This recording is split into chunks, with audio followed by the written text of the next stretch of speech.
Amém. Graça e paz a todos. Glória a Deus. Vamos meditar na palavra de Deus.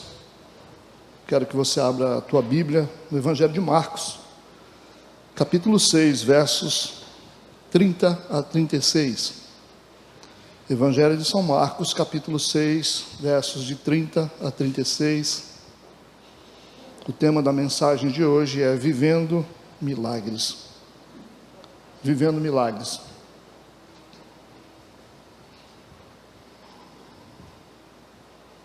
Se você não tiver uma Bíblia, você pode acompanhar nos textos que vão aparecer na tela, tá? Amém. Assim diz a palavra de Deus. E os apóstolos ajuntaram-se a Jesus e contaram-lhe tudo, tanto o que tinham feito como o que tinham ensinado. E ele disse-lhes: vinde vós aqui à parte a um lugar deserto e repousai um pouco, porque havia muitos que iam e vinham e não tinham tempo para comer. Foram sós num barco para um lugar deserto. E a multidão viu-os partir, e muitos o conheceram e correram para lá. E em pé de todas as cidades ali chegaram primeiro do que eles. E aproximavam-se dele, e Jesus, saindo, viu uma grande multidão e teve compaixão deles, porque eles eram como ovelhas que não têm pastor. E começou a ensinar-lhes muitas coisas, e como o dia fosse já muito adiantado, os seus discípulos se aproximaram dele e lhe disseram: o lugar é deserto e o dia já está muito adiantado. Despede-o para que vão aos lugares e aldeias circunvizinhas e comprem para si pão, porque não tenho o que comer. Amém, vamos orar. Deus, obrigado, nós estamos aqui mais uma vez na tua casa, na tua presença. Pedimos que teu Espírito Santo continue a fazer a tua obra e que cada pessoa que entrou neste lugar possa realmente receber uma palavra no coração, que seja uma palavra de edificação para cada um. Nós repreendemos o mal, as interferências, tudo que não provém do Senhor, nós rejeitamos em nome de Jesus e declaramos a nossa vitória. Amém e amém. Podeis assentar no seu lugar.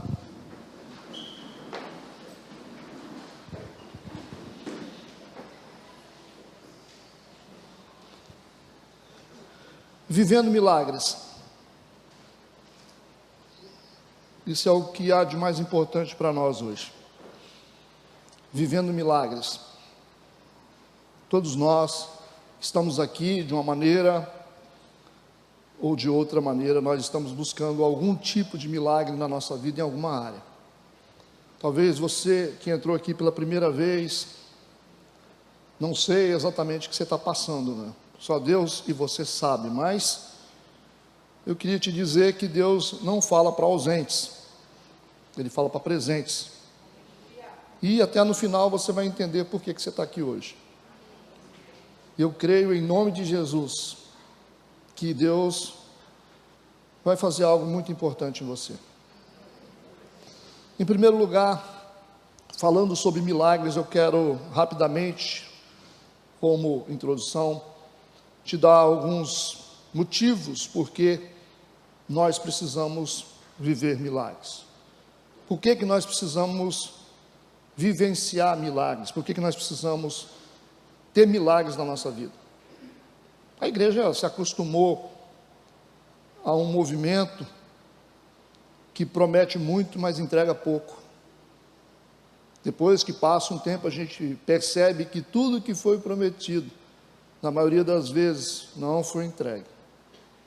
E a gente fica do mesmo jeito.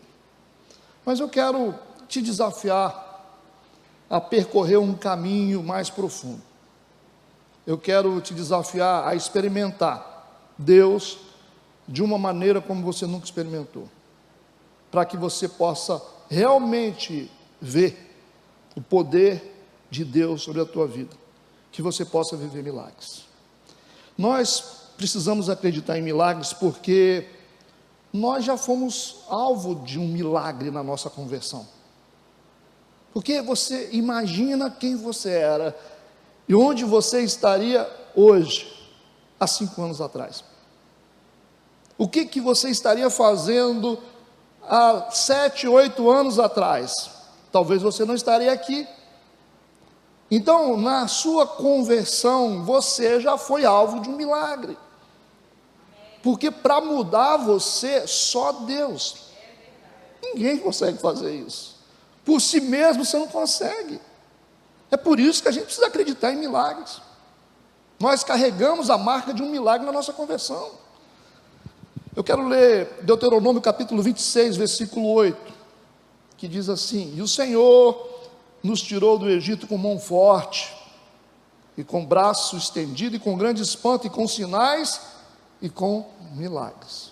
Nós saímos do mundo, porque nós fomos alvo de um milagre. Amém? Segundo motivo, por que você precisa acreditar em milagres? Porque o milagre sustenta a nossa crença em Deus. É por isso. A gente tem que vivenciar esse Deus todos os dias, porque senão a gente não anda com Ele. Como é que eu vou andar com um Deus que não interage com a minha vida, com um Deus que não ministra sobre a minha vida, um Deus que não me conforta nos meus momentos difíceis, que não abre portas para mim? Como é que eu vou viver com um Deus estático?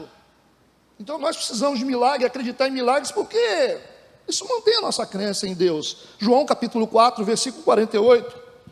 Então Jesus lhe disse: se não virdes sinais e milagres, não crereis. É isso. Talvez o milagre que Deus está fazendo na sua vida não seja do jeito que você quer, mas de uma maneira muito misteriosa, a sua vida tem sido um milagre, todos os dias, todos os dias. Terceiro, por que nós precisamos acreditar em milagres? Porque o milagre é a prova de que a nossa fé está funcionando.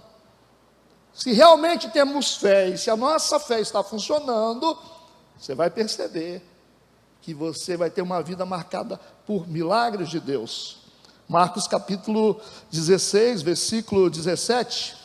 E esses sinais seguirão aos que crerem em meu nome, expulsarão os demônios, falarão novas línguas. Por que nós precisamos acreditar em milagres? Porque a capacidade de realizar milagres é o que difere Deus de nós. Por isso que Deus é Deus, porque Deus é um Deus de milagres. E se nós andamos com esse Deus, é essa diferença que existe entre nós e Ele, porque Ele é um Deus de milagres. Amém? João capítulo 6, versículo 14. Vendo, pois, aqueles homens o milagre que Jesus tinha feito, diziam: este é verdadeiramente o profeta que devia vir ao mundo. Hebreus capítulo 2, versículo 4. Testificando também Deus com eles, por sinais e milagres e várias maravilhas e dons do Espírito Santo, distribuídos por sua vontade. Então nós precisamos acreditar em milagres, por isso. É a marca do nosso Deus, o Deus que nós servimos. Por que a gente precisa acreditar em milagre? Porque o mundo, ele é limitado em relação às nossas reais necessidades. É por isso. Se você não acreditar em milagres, a sua vida não vai ser completa, porque tem coisas que só Deus faz. O mundo não vai te dar o que você realmente precisa. As coisas da vida não vão completar realmente o seu coração, pessoas não vão conseguir completar. Emprego não resolve tudo que a gente precisa. Então tem lugares que só Deus pode entrar. É por isso que a gente precisa de milagre. Por isso a gente precisa acreditar em milagres. 2 Crônicas, capítulo 20, versículo 12. Olha o que o rei Josafá disse no momento difícil. Ah, nosso Deus, porventura não os julgarás, porque em nós não há força perante essa grande multidão que vem contra nós, e não sabemos o que faremos, porém, os nossos olhos estão postos em Ti. Tem coisa que só Deus resolve. É por isso que você e eu precisamos acreditar em milagres. É o fogo de Deus que nos move. É isso. Amém. Com base no texto que nós lemos, o texto inicial, falando sobre os discípulos, falando sobre um grande milagre da multiplicação dos pães e peixes, um grande milagre. Como é que a gente faz? Como é que a gente vivencia milagres? Marcos capítulo 6, versículos 5 e 6. Escuta isso. E não podia fazer ali obras maravilhosas, somente curou alguns poucos enfermos, impondo-lhes as mãos. Estava admirado da incredulidade deles e percorreu as aldeias vizinhas ensinando. Jesus foi rejeitado em sua própria terra. Como Jesus foi rejeitado, Jesus não foi criado na sua própria terra, ele foi para outras terras. Isso fala sobre ambientes. Quando a gente fala sobre milagre, ambientes, atmosferas, isso é muito importante. O texto está dizendo que após essa rejeição, ele foi para outras aldeias vizinhas, ensinando. O fracasso é uma maneira de Deus dizer para a gente que a gente precisa de outro lugar para que a coisa possa funcionar. Isso. Se eu tento de uma maneira e não funciona, significa que eu preciso mudar. Se ali não funcionou, ele vai para outro lugar. Porque lugares são importantes, atmosferas. Tem lugares que a coisa não funciona, e não funciona mesmo. Você pode dizer em nome de Deus, mas algumas coisas não funcionam. Porque para que haja milagres, é necessário que haja um ambiente de fé. Nós temos que acreditar em Deus. Nós temos que usar a nossa fé e acreditar que Deus vai fazer. Isso não é um sentimento, é uma decisão. Eu decido acreditar em Deus, dar uma chance para Deus agir na minha vida. Isso é fé, não é sentimento. Não espere sentir fé. Você tem que agir em fé. E como é que eu estou agindo em fé? Eu estou vivendo a vida como uma pessoa de fé. Eu continuo, eu persevero, eu acredito, eu invisto, eu corro atrás, eu vou tentando. Então, quando você coloca a sua vida em movimento, em busca daquilo que você acredita que Deus pode fazer, isso significa que você tem fé. Então, não pare. Vamos a outro exemplo.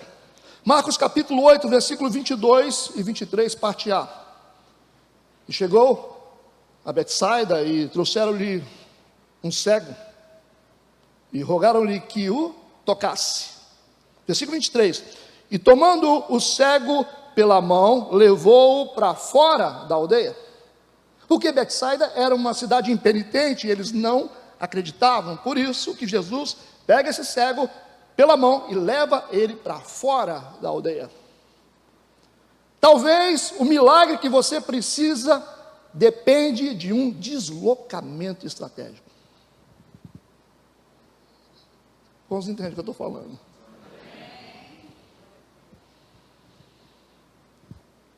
Eu quero ler Marcos capítulo 6, versículo 30. Os apóstolos ajuntaram-se a Jesus e contaram-lhe tudo, tanto o que tinham feito como o que tinham ensinado. Eles fizeram vários milagres. E o que eles fizeram?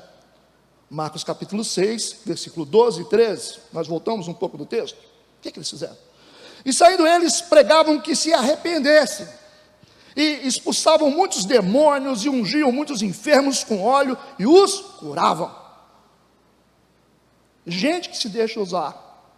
Então, para que haja milagre, milagres vão acontecer onde existem pessoas que se deixam usar por Deus. É isso, gente. Pessoas dispostas a serem usadas por Deus. Eis-me aqui, Senhor, envia-me a mim. Usa-me, Senhor. Onde tem gente disposta a receber poder de Deus, ser usado por Deus, Deus vai fazer. E os apóstolos, eles foram usados por Jesus e agora estão contando tudo o que eles tinham feito e tudo o que eles tinham ensinado. Expulsaram demônios, curaram enfermos, muitos milagres, maravilhas aconteceram, porque eles se deixaram usar. Agora vamos mais fundo. Toda pessoa que quer ser usada por Deus, ela precisa de pelo menos 4 coisas, ou pelo menos 4 tempos. Toda pessoa que quer ser usada por Deus, ela precisa de pelo menos 4 tempos especiais. Agora os obreiros agora redobrem a atenção. Amém? Número 1, tempo de descanso. Olha o que diz Marcos 6, versículo 31, parte A. E ele lhes disse isso: vinde vós aqui à parte, a um lugar deserto, e repousai um pouco. Você precisa ir para o lugar de descanso, para que Deus possa te usar. Gente estressada, Deus não usa. Nós temos que descansar nos braços de Deus. Você não pode quebrar a lei do sábado, que tem um significado espiritual, não é um dia. O sábado é uma pessoa, Jesus Cristo.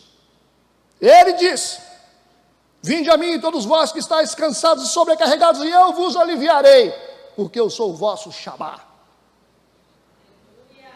O descanso é um lugar para se estar. Quando a coisa está difícil, a gente corre para os braços de Deus, e a gente descansa. A gente esquece todas as coisas e a gente descansa. Os discípulos são convidados por Jesus a vir para um lugar e repousar um pouco. Esse é o tempo. A gente não dá para fazer todas as coisas ao mesmo tempo. A gente tem que descansar em Deus. Segundo tempo de quem quer ser usado, tempo de desintoxicação. Porque a gente fica carregado de muitas coisas. E a gente precisa se desintoxicar de algumas coisas, de alguns sentimentos, de algumas coisas que entram dentro da gente. Temos que aprender a higienizar a nossa alma, amém? Salmo 88, versículo 3. O salmista disse: porque a minha alma está cheia de angústia, e a minha vida se aproxima da sepultura. Todo mundo que se deixa encher de coisas indevidas, mais cedo ou mais tarde vai para a sepultura espiritual. Tem coisa que você não pode ficar acumulando dentro de você. Você tem que reciclar os seus sentimentos de vez em quando, jogar fora todo o lixo, toda a mágoa, toda a angústia, toda a raiva. Tem que renovar as suas emoções. Não guarda, não deixa descer para o seu coração aquilo que fizeram com você. Esquece isso, coloca uma pedra em cima disso, porque senão Deus não te usa. Você está cheio de angústia, você está cheio de raiva, não tem lugar para Deus na sua vida. Quem se enche de ódio, de angústia, de raiva, de vingança, não tem lugar para Deus. É isso que o salmista está dizendo. A minha alma está cheia de angústia, e a minha vida se aproxima da sepultura. Quem gosta de acumular angústia, de raiva, ódio, a sepultura para a sua vida é só uma questão de tempo. Você já está se sentindo assim, como um morto em pé, porque a angústia chegou num nível elevado na sua vida. Joga fora. Esquece isso, perdoa. Deixa para trás isso. Isso é passado, esquece. Coloca uma pedra. Temos que nos livrar de sentimentos, de pensamentos e principalmente de pessoas tóxicas. Pastor. É mesmo? Sim, tem gente que vai intoxicar a sua vida. Tem gente que vai te deixar uma pessoa muito pior. Pastor, mas ser crente não é ter todo mundo por perto? Para de falar besteira. Você tem que aprender com Jesus. Aprenda uma coisa. Na vida, subtração é tão importante como adição. Tem coisa que tem que sair da vida da gente. Senão você não chega onde você precisa chegar. Vamos ver um exemplo prático aqui. Imagina quando você está caminhando com uma pessoa. A pessoa que você deixou ficar na sua vida, que você anda com ela. Vai acontecer uma coisa ou outra. Ou você vai ter que se adequar ao ritmo da pessoa, ela vai ter que se adequar ao seu. Começa a andar. Às vezes, quando eu estou andando com algum amigo, alguém da igreja, a gente faz caminhada. Tem um colega aqui da igreja que ele caminha, mas ele é ligeiro. Ele está meio pesadinho, mas ele é ligeiro. A gente dá umas passadas juntos. Mas de vez em quando não fica para trás, para frente. Quando eu estou caminhando com a minha esposa, geralmente, ela reclama, ela fala assim, olha, você anda muito rápido, você tem uns passos muito largos. E aí o que eu preciso fazer? Eu preciso diminuir a minha velocidade e ir me adequando ao ritmo dela. Compreende o que eu estou falando? Então acontece uma coisa ou outra, ou você tem que se adequar ao ritmo da pessoa, ou a pessoa vai se adequar ao seu ritmo. Mas o que está acontecendo na sua vida? Quem é que está se adequando a quem? Vamos imaginar que você, não é uma caminhada, como eu disse, como exemplo, mas vamos imaginar que alguma pessoa ruim está na sua vida, alguma pessoa ruim entrou na sua vida e está caminhando com você. Quem é que está se adequando a quem? Você não fazia coisa errada, começou a fazer, por quê? Você não bebia, você não atrasava. Você percebeu como as pessoas que nós andamos com elas, acabam tendo uma influência na nossa vida, ou a gente influencia, ou elas vão nos influenciar. E aí, a pergunta é, quem é que está calibrando quem? Quem é que está calibrando quem? As mulheres podem dizer isso, porque quando os maridos começam a fazer algumas coisas, elas dizem, porque você começou a sair com aquele amigo seu antigo. Você devia ter deixado ele, você insiste. A Bíblia diz que as más companhias corrompem os bons costumes. É isso? Nós precisamos andar num ritmo que quem quiser que acompanhe a gente. Nós andamos no pique de Deus. Nós andamos no passo de Deus. Nós somos ligeiros. Nós queremos chegar nos lugares melhores da vida. E quem quiser que nos acompanhe, quem não quiser que fica para trás. É assim que funciona a vida. Desintoxicação. Senão Deus não te usa. Terceiro tempo que você precisa para ser usado por Deus, tempo de nutrição. Marcos 6, versículo 31, parte B, que diz assim, porque havia muitos que iam e vinham e não tinham tempo para comer. Jesus os chama para descansar e também os chama para se alimentar. Amém? Você precisa de nutrição. Você precisa de nutrição. Por quê, pastor? Porque você nunca vai alimentar um povo se você não se alimentar primeiro. Você nunca vai conseguir dar para os outros aquilo que você não tem. Você precisa estudar a Bíblia, você precisa ser ministrado por Deus, você precisa se encher do Espírito Santo, você precisa se abastecer para que você tenha para dar para os outros. Você está tentando consertar a vida dos outros, você não consertou nem a sua. Não tem um monte de gente que quer consertar a vida de todo mundo, não conserta nem a dele. Meu amigo, você quer consertar meu casamento, você não consertou nem o seu. Você quer falar das minhas finanças, você não consertou nem as suas finanças. Que é isso? Você não consertou nem a sua casa. Vai falar do filho do irmão, você não consertou nem o seu filho. Espera aí, você não pode alimentar pessoas se você não se alimentar primeiro. Nutrição. Quarto tempo de quem quer ser usado por Deus. Marcos 6, versículo 32. e foram sós num barco para um lugar deserto. Jesus quer ficar a sós com eles. Você tem que ter um tempo a sós com Deus, longe de tudo e de todos, né? Uma vida devocional, contemplativa, junto com o Senhor. Existe um tempo especial que você tem que dedicar a Deus, que só você pode fazer isso, não precisa contar com ninguém. É um tempo a sós com Deus. Eles foram a sós num barco para um lugar deserto.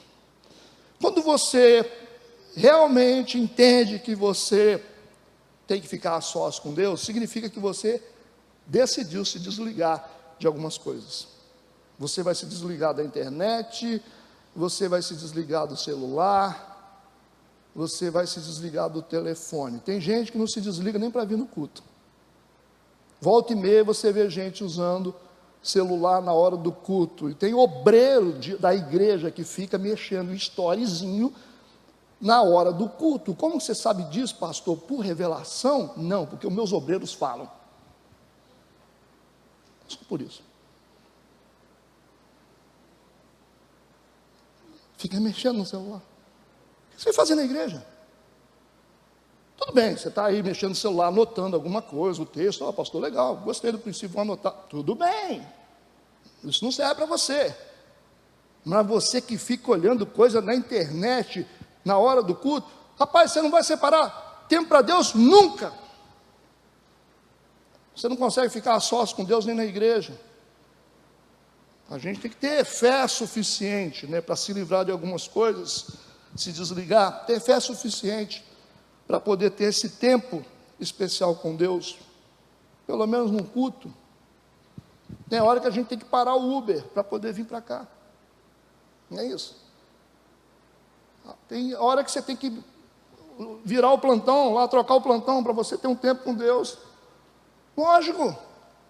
Você vai ter que dispensar suas visitas e falar, horário do culto, eu tenho que descer, não tem jeito.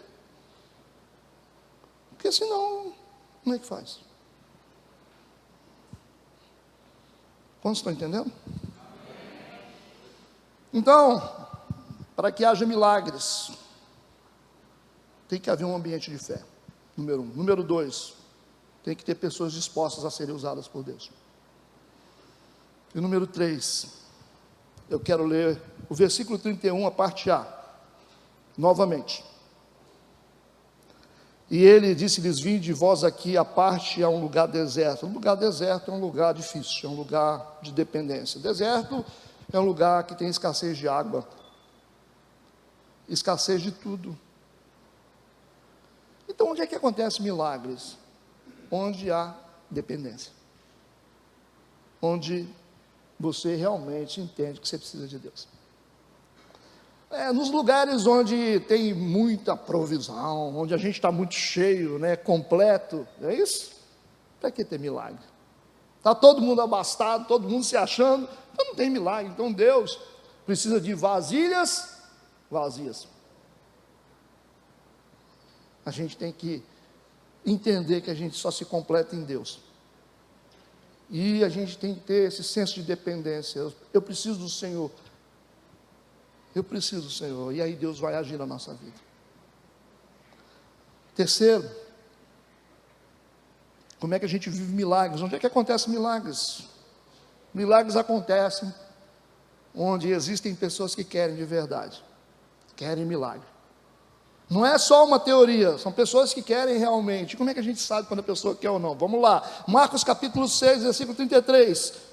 E a multidão viu-os partir, Jesus e os discípulos num barco, indo para outro lugar.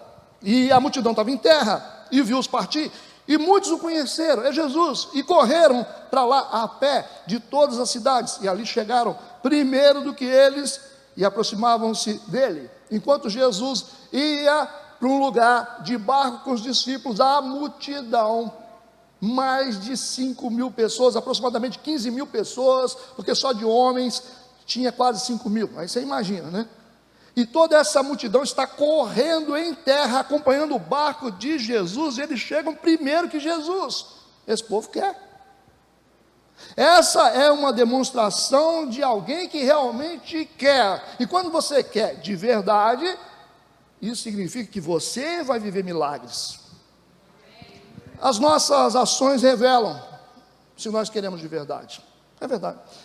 Quando você diz assim, eu quero de verdade, mas o que é que você faz? O que é que você tem feito para mostrar que você realmente quer de verdade, né? Marcos capítulo 10, versículo 51, tem um exemplo aqui. Jesus, ao curar um cego, quando ele vai curar o cego, a Bíblia diz assim, Jesus falando disse-lhe, que queres que eu te faça? O que você quer? E o cego lhe disse, mestre, que eu tenha vista. Quem é esse cego? Está falando de Bartimeu. Bartimeu estava à beira do caminho, decidiu se colocar no caminho de Jesus, ele fez isso. Bartimeu se expôs diante da multidão, gritando, dizendo, Jesus, filho de Davi, tenha compaixão de mim. Esse cara quer de verdade. Ele foi repreendido pelos discípulos, mas gritou mais alto ainda. Ele quer mesmo, já demonstrou que quer. Como essa multidão que está correndo em busca de Jesus, estão se esforçando, correndo, o Bartimeu também sabia exatamente o que ele queria. E as suas atitudes revelavam realmente que ele queria de verdade, não era só uma conversa, ele queria de verdade. Ele era cego, mas usou a sua voz para conseguir o que ele queria. Você imagina? Ele é cego, ele não tem a visão, ele precisa da visão, mas o que ele realmente tem? Ele tem voz. E com a sua voz, com aquilo que ele tinha, ele gritava, lutava por aquilo que ele queria. Então, o que significa, pastor, realmente querer de verdade? É decidir usar aquilo que você tem, com toda a força e toda a energia, para conseguir aquilo que você quer. Isso é querer de verdade. Isso é querer de verdade. Usar o que você tem. O que você não tem, Deus não vai te pedir. Bartimeu, ele podia gritar, não podia ver. Usou a sua voz para conseguir ver. E nós temos tantas coisas. A gente tem tantas coisas. E o que a gente faz para poder chegar onde a gente precisa chegar? Usa a sua saúde, cara. Não espera ficar doente. Usa a sua saúde para poder conquistar os seus propósitos, os seus objetivos. Usa o carro que você tem. Tem gente que chega na igreja aqui de carona, tem gente que chega na igreja aqui de Uber, pagam Uber, mas vem para a igreja. Tem idosos que chegam de ônibus aqui, e tem gente que tem bons carros, 2 carros na garagem, mas não faz nada para poder chegar na igreja. O que nós temos feito? Quais são as nossas ações para chegar onde nós precisamos chegar, para ter o milagre que nós queremos ter? O que você fez? O que você se esforçou? Quanto tempo de oração que você tem? Não tem esforço. O que você tem feito para salvar seu casamento? Você tem mudado a sua maneira de falar? Você tem tratado diferente? Você tem tentado? Você tem se dado uma chance, pelo menos? Não tentei. Se você não tentar nada, Deus não vai fazer milagres. Tenta se reconfigurar como gente, porque do jeito que você está vivendo não está funcionando. Então muda a sua maneira de ser, e aí você vai ver milagres de Deus. O problema é esse: a gente não se esforça 1 milímetro, quer que os filhos sejam uma bênção, a gente não faz nada por eles. A gente não ama e a gente quer amor. A gente não trabalha e a gente não quer dinheiro. A gente não estuda e a gente quer conhecimento. O que nós temos feito até hoje para chegar onde nós precisamos chegar? Querer de verdade é usar o que você tem para conquistar aquilo que você quer conquistar. Use tudo e conquiste, que Deus vai te ajudar. Amém? Marcos capítulo 6, versículo 34, vamos meditar nesse texto. Jesus saindo, viu uma grande multidão e teve compaixão deles, porque eles eram como ovelhas que não têm pastor, e começou a ensinar-lhes muitas coisas. Você imagina, uma multidão de gente doente, gente com deficiência física, gente cega, gente que não ouvia, gente sem dinheiro, gente divorciada ou com um casamento estragado, todo tipo de gente estava diante de Jesus. Eu estou falando de quase 15 mil pessoas. Todos os problemas que haviam na sociedade estavam concentrados ali, naquele lugar deserto. Quando Jesus olha para eles, ele não vê simplesmente uma mulher com um casamento destruído. Ele olha para eles, não vê simplesmente um homem desempregado, não vê simplesmente um homem com deficiência física, não vê um acamado, alguém com câncer terminal. Ele não vê uma pessoa sofrendo com depressão. Ele vê as pessoas como ovelhas que não têm pastor. É estranho isso. Aqui a gente tem uma realidade que pode explicar todos os problemas que existem nesse mundo. Ovelhas que não têm pastor. Eu poderia dizer assim, usar esse texto para dizer, gente, vocês têm que vir para a igreja para serem pastoreados, mas eu vou falar de uma coisa muito maior, porque nós pastores, nós somos secretários de Deus, a gente não é o verdadeiro pastor. O salmista disse, o Senhor é o meu pastor e nada me faltará. O Senhor é o nosso pastor e nada nos faltará. Salmo 23, versículo 1. Por que falta tantas coisas na vida das pessoas? Se o salmista disse, e nada me faltará. Está faltando paz na vida de alguns, está faltando dinheiro, está faltando alegria, está faltando saúde, está faltando muita coisa. Por que falta tantas coisas? Porque a maioria das pessoas não tem Deus como seu pastor. Por que não tem, né? E a única maneira a gente ter Deus como pastor é a gente ter a coragem de se colocar na condição de ovelha. É isso. É viver em obediência a Deus. Aí você vai ter Deus como seu pastor. Aí muda tudo. Aí começa a resolver um monte de coisa na nossa vida. Quando a gente obedece a Deus, quando a gente muda a vida, porque Deus quer desse jeito, aí realmente eu me transformei numa ovelha. Aí eu começo a experimentar realmente essa plenitude que nós precisamos como seres humanos. Ser feliz. Sabe? Poder ser feliz. Porque nós chegamos num ponto da nossa vida que a gente tem tudo já. Mas a gente está querendo ser feliz. Nós compramos tudo. Nós fizemos tudo. Nós chegamos em todos os lugares. Mas muita gente não conseguiu ser feliz. E chegou num ponto que todo mundo está dando o que tiver para poder ser feliz. Eu conheço gente que fala, pastor, eu daria o dinheiro que eu tenho para poder ser feliz de novo. Eu daria carro, casa, tudo para poder ser feliz. Eu não consigo ser. Então nós chegamos numa condição que a gente só quer ser feliz. E vou dizer para vocês, no final da história, o mais importante é ser feliz. E aí, eu chamo a atenção de vocês para tudo que vocês vivem até hoje, em relação à igreja, em relação a casamento, em relação a namoro, em relação à empresa. O mais importante na vida é ser feliz. Isso não tem preço. Às vezes as pessoas falam, pastor, eu tenho uma dúvida, pastor. Eu tenho uma dúvida, às vezes eu penso que eu devo ficar na Assembleia de Deus, ou se eu devo ficar na Batista, ou se eu devo ficar na Metodista. Eu falo, irmã, o importante é ser feliz. Eu não quero você aqui infeliz. Igreja Metodista Renovada não pode ser um lugar de gente infeliz. Se você está infeliz nessa igreja, você não pode continuar assim. A gente precisa arranjar um lugar para você ser feliz. O importante é ser feliz. O importante é estar bem. O importante é não ter a nossa consciência violada. Como eu disse agora para o pastor Fernando no início. Sabe, a gente já tem tanta luta na vida. Para chegar dentro de uma igreja e ter a nossa consciência invadida, violada pelas pessoas.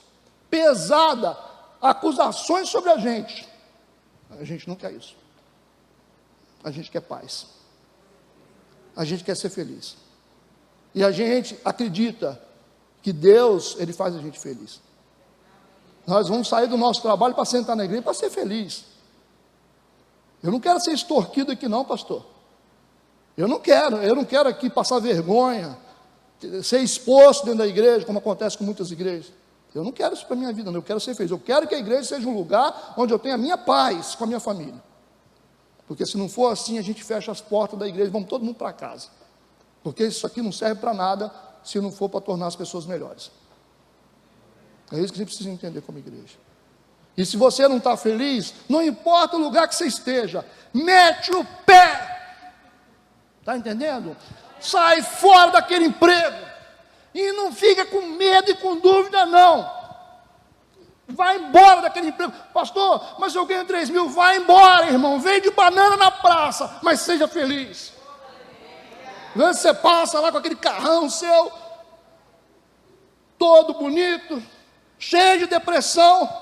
Olha o irmãozinho está no ponto de ônibus lá, no sol quente e rindo.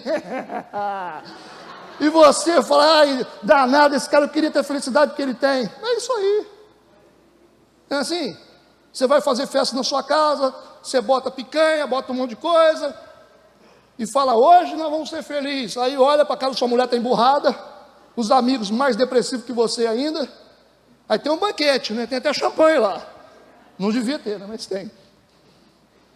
Picanha e só coisa boa, né?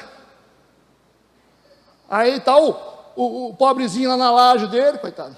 2 quilos de costela, refrigerante, quente ainda, e rindo à toa.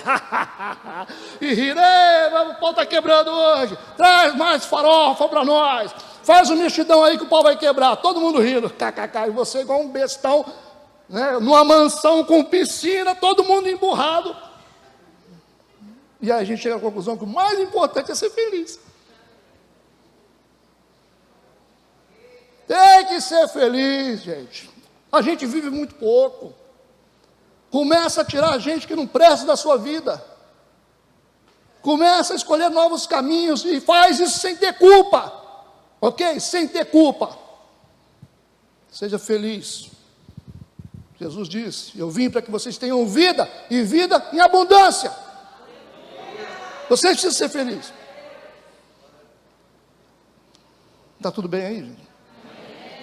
Marcos capítulo 6, versículo 35 a 37. E como o dia fosse já muito adiantado, os seus discípulos se aproximaram dele e lhe disseram, o lugar é deserto e o dia já está muito adiantado, despede-os para que vão aos lugares e aldeias circunvizinhas e comprem para si, porque não tem o que comer. Versículo 37, Jesus disse, ele porém, respondendo lhes disse, dá-lhes vós mesmo de comer? Vocês têm para dar. Ninguém pode dar sem ter. Dá a vocês mesmo de comer. Eles poderiam alimentar a multidão, porque eles já estavam devidamente alimentados. Digo isso no sentido espiritual, amém? Esse é o princípio da autoridade. Se você está alimentado, você pode alimentar os outros. Princípio da autoridade. Se eu estou alimentado, eu posso alimentar os outros. Agora não vem querer, você está com a barriga colando nas costas, vem querer pagar a lição de moral para mim. Amém? Marcos capítulo 6, versículo 37, parte B. E eles disseram-lhe, iremos nós e compraremos 200 dinheiros de pão para lhe darmos de comer? Ou seja, 200 denários. Era o valor que eles precisavam ter em dinheiro para poder comprar comida para aquela multidão de quase 15 mil pessoas ou mais.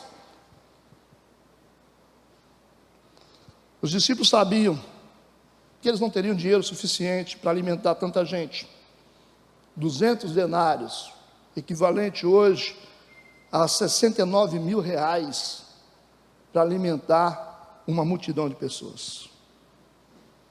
E aí a gente pensa, Jesus ele multiplicou pães e peixes e alimentou uma multidão inteira.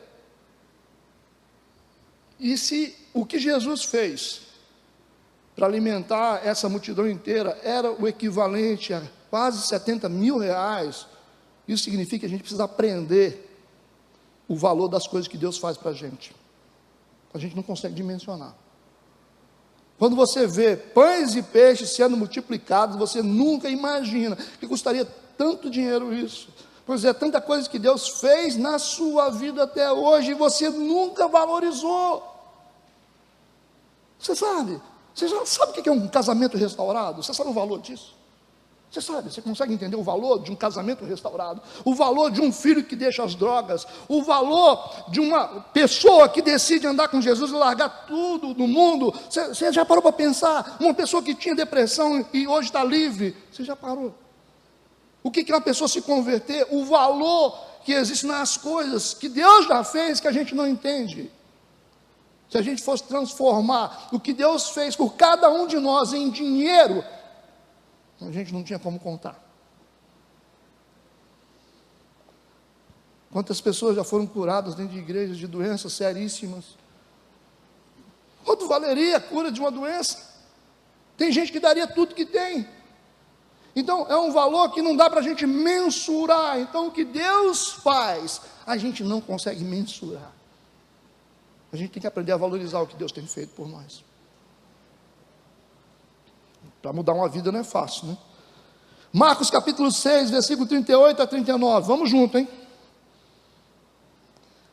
Versículo 38. E ele disse-lhes: quantos pães vocês têm? Aí foram ver, né? E sabendo, eles disseram: 5 pães e 2 peixes. Puxa, uma multidão dessa para alimentar. E ordenou-lhes que fizessem assentar a todos em ranchos sobre a erva verde. Puxa, todo mundo morrendo de fome. A barriga nas costas, gente. Você já viu gente com fome? Como é que é? Você fica calmo quando você está morrendo de fome? Você fica estressado. Cara, esse povo todo no sol quente, morrendo de fome, com fome, e de repente Jesus ordena, versículo 39, façam essas pessoas todas se assentarem sobre a erva verde. Aí tinha um lugar tudo gramado, né? Tudo verdinho. A multidão sentou. Todo mundo sentou assim, né? Barriga roncando, mas vamos sentar, né? A gente quer milagre, né? Então a gente vai ter que aprender a lidar com as nossas necessidades de maneira inteligente. Se você quer ver poder de Deus na sua vida, você precisa aprender a lidar com as suas necessidades de forma inteligente. Deus sabe o que você precisa. Deus sabe o que você precisa que aconteça na sua casa. Deus sabe na sua empresa, na sua saúde. Deus sabe no seu casamento. Deus sabe exatamente o que você precisa. Então, calma lá. Vamos acalmar. Eles se assentaram sobre a erva verde. Salmo 23, versículo 2, parte A. Falando do pastor, Deus pastoreando as suas ovelhas, o salmista disse assim: deitar-me fazem verdes pastos. Já não só sentou, o salmista diz que Deus faz a gente deitar no pasto. Compreende o que eu estou falando? Eu estou dizendo para vocês que nós temos muitas necessidades e precisamos de um milagre. E Deus nos faz assentar sobre a erva verde, nos faz deitar, como o salmista disse, nos verdes pastos. Por que isso é importante? Porque a ovelha é um animal ansioso por natureza. A ovelha, o animal, é ansioso. E como é que ele demonstra a sua ansiedade? Ele vai para o pasto e come o pasto todo, come até a raiz. E acaba com o pasto. Percebe? Você vai perceber que o pastor de gado não gosta do pastor de ovelha, porque quando o pastor de gado chega, não tem mais pasto, as ovelhas comeram tudo. E que história é essa de você comer o pasto, comer até a raiz, não tem para matar o pasto? Como é que você vai matar o pasto que você come? Então a ovelha faz isso, de tanta ansiedade que ela tem, ela come a parte verde e vai cavando e vai comendo a raiz. Então ela destrói tudo na frente. Por isso que o pastor tem que levar ela para outros pastos. O pastor está sempre procurando novos pastos, porque ela tem a mania de comer o pasto que sustenta ela. Vamos entender o que eu estou falando? E aí a gente percebe que quando a gente consegue deitar no pasto, sem comer o pasto, é porque a gente está conseguindo domar a nossa ansiedade, amém? Mas você não está acostumado a ficar comendo? Para destruir o pasto que te dá alimento? Se você conseguiu deitar nele, ou se assentar nele, sem destruir ele, significa que você está começando a controlar as suas emoções, você começou a ficar uma pessoa equilibrada, tem um milagre acontecendo na sua vida, amém?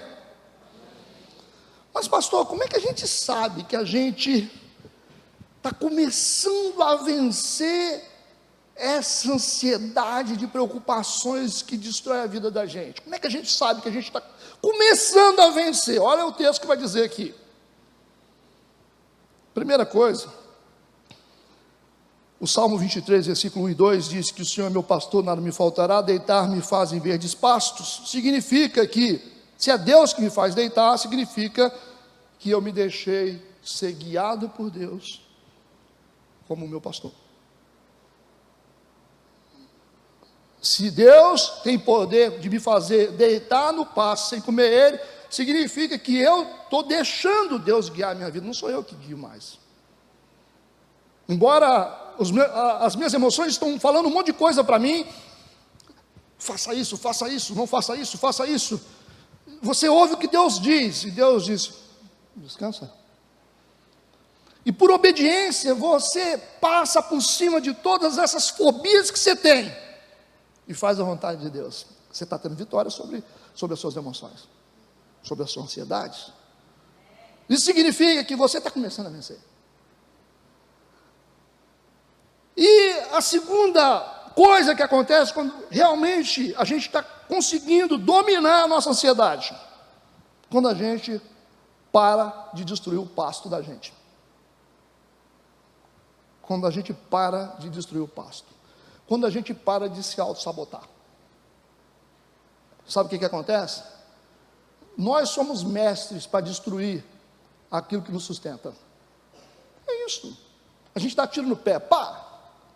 Você constrói uma família, luta para construir a família, daqui a pouco você se mete numa aventura e destrói. Larga de ser besta, rapaz. Você deu um tiro no seu próprio pé.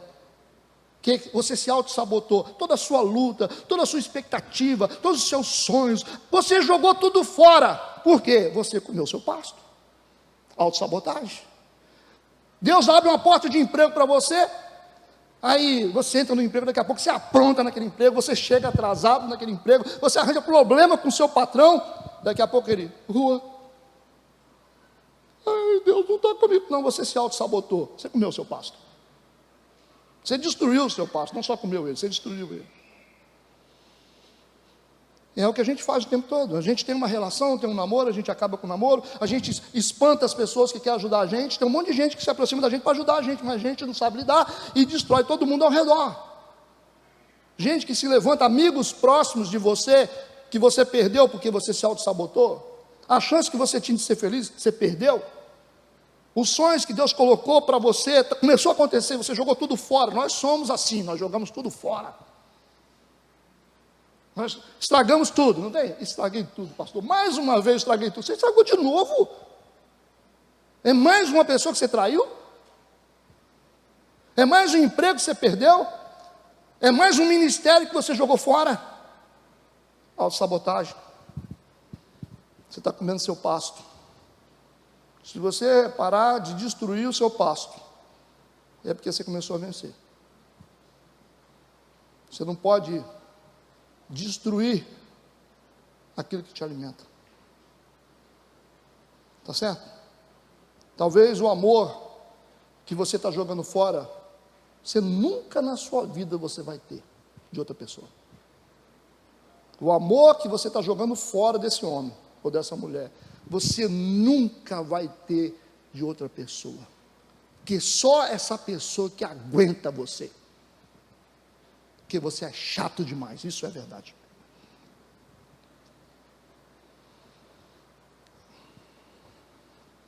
Tem que parar de comer o pasto. E parar de destruir. Marcos 6, versículo 40. Assentaram-se repartidos de 100 em 100 e de 50 em 50.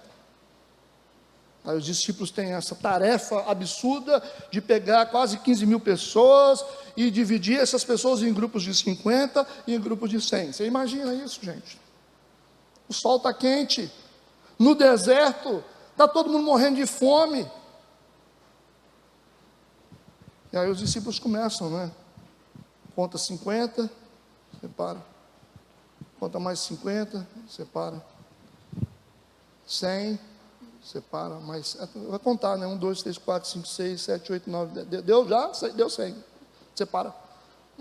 É 15 mil, né? Meu Deus do céu. 15 mil pessoas para contar num deserto, todo mundo com fome. Aí separa. Por quê? Porque Deus está ensinando eles a vencer a ansiedade. É quando a gente se organiza, é que a gente está tendo vitória sobre as nossas debilidades emocionais. Porque quando a gente está meio maluco por dentro, a nossa vida é uma bagunça. Mas quando a gente se organiza, a exemplo aqui, grupos de 50, grupos de 50, grupos de 100, a gente gasta tempo se organizando, se organiza financeiramente, se organiza nas relações, se organiza ministerialmente. Ordem, gente, ordem, organização. A gente tem que ter uma vida organizada, a gente tem que aprender a cumprir horário, cumprir compromisso, responsabilidade. É um tal de gente de igreja ser tudo bagunçado, enrolado, não tem compromisso com nada, não tem princípio com nada. Graças a Deus que eu tenho uma pressão do nome dessa igreja que é metodista, é metódico. Não aguenta beber leite, meu amigo. Horário, as coisas precisam ser sincronizadas, as coisas precisam acontecer na hora certa. Não tem essa, você marcou reunião para que horas? Ah, pastor, a reunião foi marcada para 8, então por que já é 9 horas e não começou ainda? Que conversa é essa? Calma, você está estressado. Estressado não, meu amigo, compromisso. Nós temos compromisso. Gente que quer crescer, valoriza tempo, ordem, organização. Organiza seu casamento, organiza sua vida, organiza suas relações, organiza suas finanças, organiza seu ministério, porque talvez está uma bagunça. Isso significa que a gente começou a ter vitória. A gente vai começar a viver milagres, porque a ordem, ela atrai a presença de Deus. Deus é um Deus de ordem, Deus não é Deus de confusão. A ordem, ela traz satisfação de Deus para nós. A ordem traz a presença de Deus. Tudo que é bem ajustado, tudo que é bem organizado, tudo que é bem aferido, atrai a presença de Deus. Não só a presença de Deus, mas a presença de qualquer pessoa. Tudo que está organizado chama atenção, gente. Tudo que está certo chama atenção. A educação chama atenção. Uma pessoa educada chama a atenção da gente. Então a gente precisa ter vitória e precisamos viver milagre. Amém? O maior milagre do Antigo Testamento foi a abertura do Mar Vermelho. Tremendo. E esse foi o maior do Novo Testamento, né? E aqui é interessante que a multiplicação de pães e peixes, ela tem um significado tão forte, porque o peixe, na verdade, é o símbolo secreto do cristianismo. Os cristãos usavam o peixe como símbolo secreto deles, para se comunicar.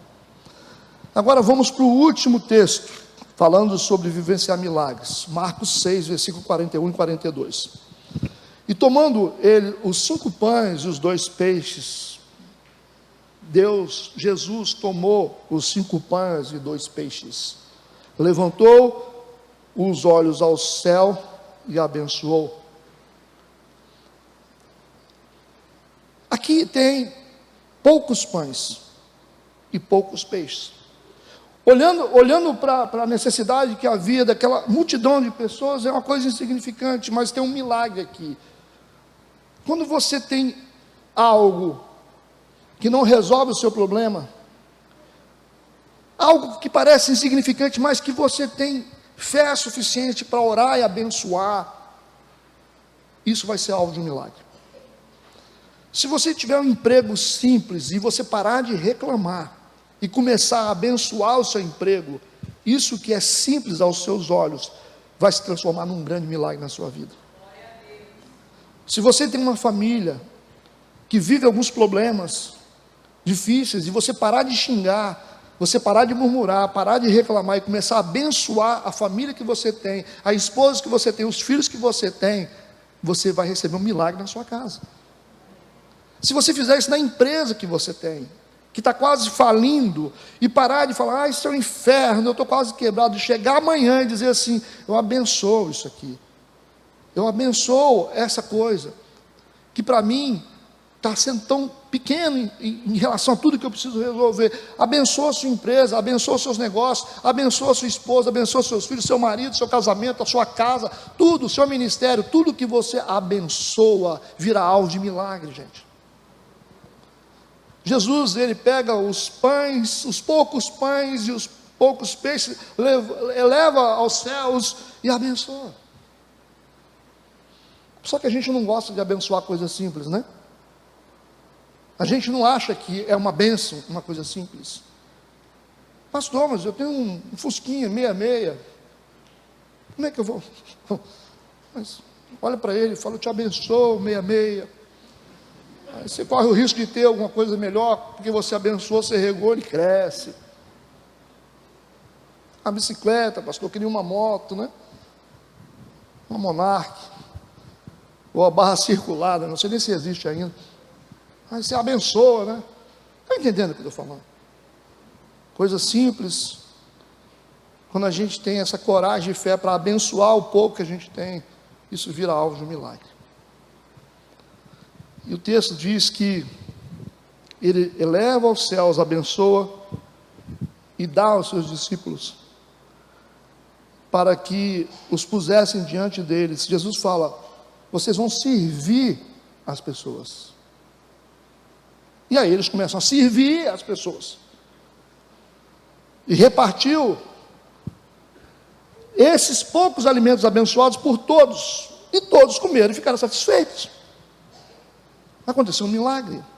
O milagre não aconteceu quando os pães saíram das mãos de Jesus.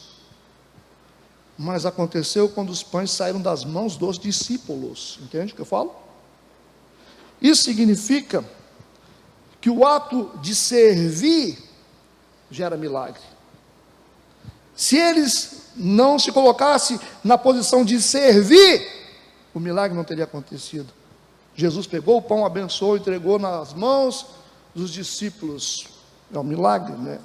Os milagres acontecem quando a gente entende que a gente precisa servir os outros com aquilo que nós recebemos de Jesus. Entende isso aqui? Quando nós recebemos de Deus o pão, e a gente tem a capacidade de dar para os outros. Quando você aprender que aquilo que você tem precisa ser compartilhado, tem que servir os seus irmãos, você vai viver milagre todo dia. E olha, tem gente muito inteligente aqui. Tem advogados aqui na igreja, tem psicólogos aqui na igreja, tem médicos na igreja, tem professores na igreja, tem empresários nessa igreja, tem gente que sabe tanta coisa, tanta inteligência, mas o que você usa para ajudar os outros? O que você recebeu de Deus, você recebeu porque Deus te deu. Você tem um dom porque Deus te deu, você tem inteligência porque Deus te deu, você tem capacidade porque Deus te deu. Por que você não usa o que você tem para você poder ajudar os seus irmãos? Fala, vou ajudar meu irmão. Você está com a cabeça boa, ajuda o seu irmão que está com a cabeça ruim, está com depressão, está com angústia. Você que é um homem de fé, usa a sua fé para ajudar quem não tem fé. Você tem carro, usa o seu carro para trazer os irmãos para a igreja. Não fica querendo fazer conta de gasolina. Você que tem uma boa casa, usa a sua casa para ser um ponto de discipulado, para que as pessoas possam conhecer o Evangelho lá. Abre a porta da sua casa, irmão, para ser um ponto de oração. Você tem dinheiro, usa o dinheiro que você tem para comprar uma cesta básica para os outros, para ajudar o irmão que não pode, comprar um remédio. Quando você se dispõe a dar para os outros daquilo que você recebe de Deus, você vai viver milagre toda hora. Então os discípulos vivenciaram milagres quando eles receberam de Jesus e começaram a servir os outros, amém? Há tanta gente faminta no mundo, porque aqueles que receberam de Jesus não estão dispostos a servir. Esse é um problema.